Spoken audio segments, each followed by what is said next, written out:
मनु एवं शत्रुपा जी, इन दोनों के लिए ब्रह्मा जी ने धरा का निर्माण किया और इनको सृष्टि करने का आज्ञा दिया। प्रथम बार इन्हीं दोनों से स्त्री पुरुष संयोग सृष्टि प्रारंभ हुई। इन दोनों के 4 पुत्र हुए। 4 पुत्र का तात्पर्य है 4 अपत्य। कौन कौन?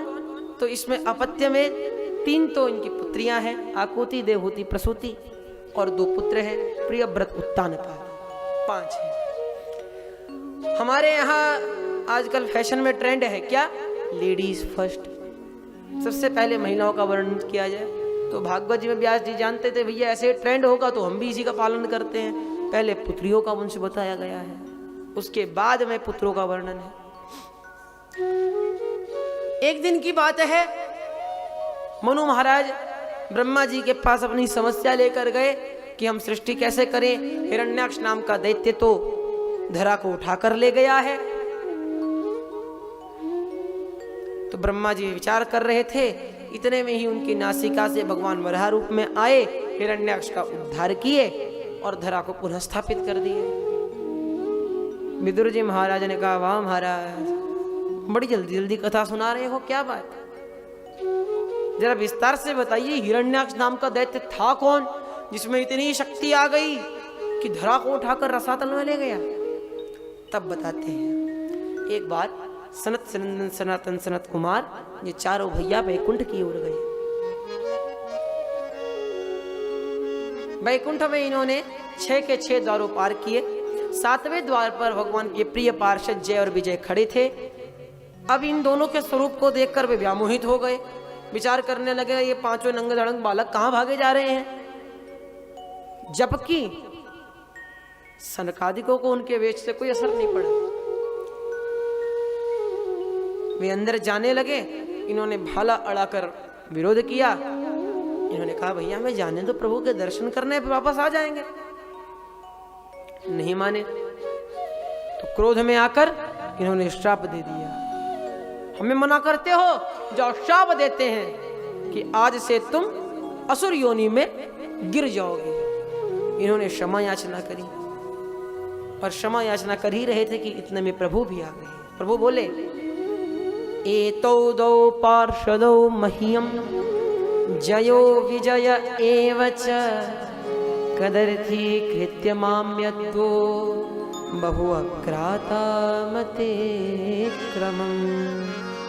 एतौ दौ मम पार्षदौ, ये 2 मेरे पार्षद हैं। जय विजय नाम के नाम से विख्यात है। इन्होंने आपका निरादर किया, हमें क्षमा कर दीजिए। प्रभु जय विजय के लिए क्षमा मांगते हैं। अब देखिए, कहा जाता है ब्राह्मण का दिया हुआ श्राप 7 जन्मों तक व्याप्ता है, लेकिन ये तो 3 जन्मों में ही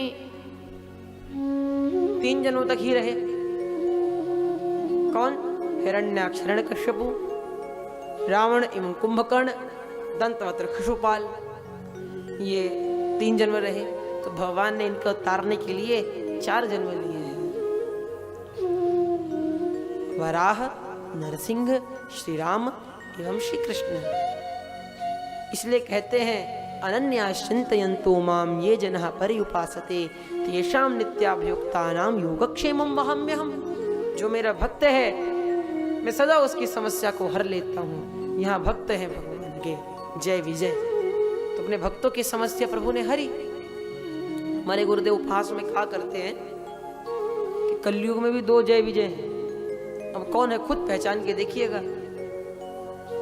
कालयुगी जय विजय, इसके पश्चात जब ये दोनों अधम योनि में गिर पड़े तो सनकादिक वहां से चलने लगे। प्रभु को प्रणाम करके वहां से अंतर्धान हो गए। देखिए, यहां भगवान ने सनकादिकों को वैकुंठ में नहीं बुलाया, अंदर नहीं बुलाया। चाहते तो अंदर बुला लेते, सत्कार कर कर फिर भेजते ना। क्यों? क्योंकि सनकादिक इस समय क्रोध में है, और क्रोधी ब्राह्मण कैसा भी हो प्रवेश के योग्य नहीं है, ऐसा प्रभु बताना चाह रहे हैं। इसलिए प्रवेश नहीं दिया। क्रोधी ब्राह्मण बड़ा खतरनाक होता है, एक भूखा ब्राह्मण और एक क्रोधी ब्राह्मण। शेर से भी खतरनाक होते हैं। तभी आप देखेंगे भंडारों में ब्राह्मणों की भूख क्यों होती है, भीड़ क्यों होती है? क्योंकि ब्राह्मणों भोजन प्रिय। बड़ा सुंदर श्लोक है। अलंकार प्रियो विष्णु जलधारा प्रिय शिव नमस्कार प्रियो भानु ब्राह्मणो भोजन प्रिय। भगवान नारायण को अलंकार पसंद है। खूब अच्छे अच्छे चमचमाते मोती के हार चढ़ाइए, खुश हो जाएंगे।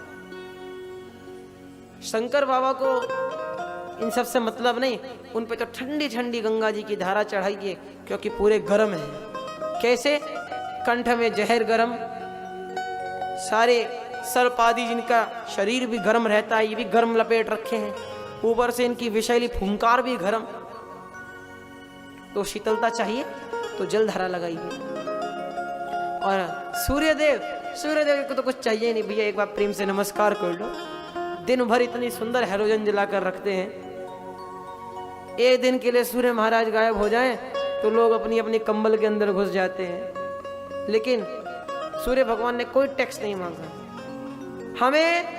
हम जो पानी पीते हैं उसका टैक्स देना पड़ता है, जिस पानी से नहाते हैं उसका टैक्स देना पड़ता है, जिसे घर में रहते हैं उस घर का टैक्स देना पड़ता है, और तो और जिस सड़क पर चलते हैं उस सड़क का भी टैक्स देना पड़ता है। लेकिन जिस धरा ने हमारे घर को धारण किया है उसने कभी टैक्स नहीं मांगा। जो बादल हमारे खेतों को सींचता है उसने कभी टैक्स नहीं मांगा। जो सूर्य हमें विद्युत प्रदान करता है, जो चंद्र हमें रात को शीतल चांदनी देता है, उसने कभी टैक्स नहीं मांगा, क्योंकि ये नमस्कार प्रिय होते हैं। ये हमारे बड़े हैं, पूर्वज हैं। सूर्यवंश चंद्रवंश विख्यात है, बड़ों को एक बार प्यार से नमस्कार ही कर देंगे, खुश हो जाते हैं। किंतु ब्राह्मणो भोजन प्रिय, ब्राह्मण ऐसे नमस्कार से खुश नहीं होगा। ब्राह्मण कैसे खुश होगा? सामने थाली रखी हो, उसमें एक कटोरा में हो रबड़ी, दूसरे में हो गुलाब जामुन, उसमें गुलाब जामुन वो भी गरम गरम, उस पर आइसक्रीम आती है, उस पर आइसक्रीम डालो, उसके बाद बढ़िया बढ़िया 2-3 पकवान हो, उसके बाद 3-4 पूरियां हो। जब ब्राह्मण खा करके डकार मारते हैं तब जाकर उनको खुशी होती है। आह, अब मजा आया, अब बताओ क्या चाहिए।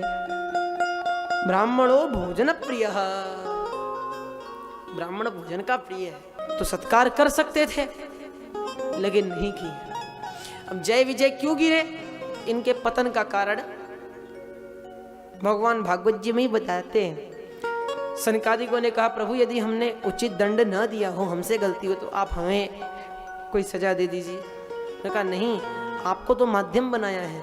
इनकी माँ लक्ष्मी ने ये शाप पहले ही दे दिया था। जब एक बार भगवान शयन कर रहे थे, लक्ष्मी जी आ गई, इन्होंने मना कर दिया। लक्ष्मी जी को बड़ा गुस्सा आया।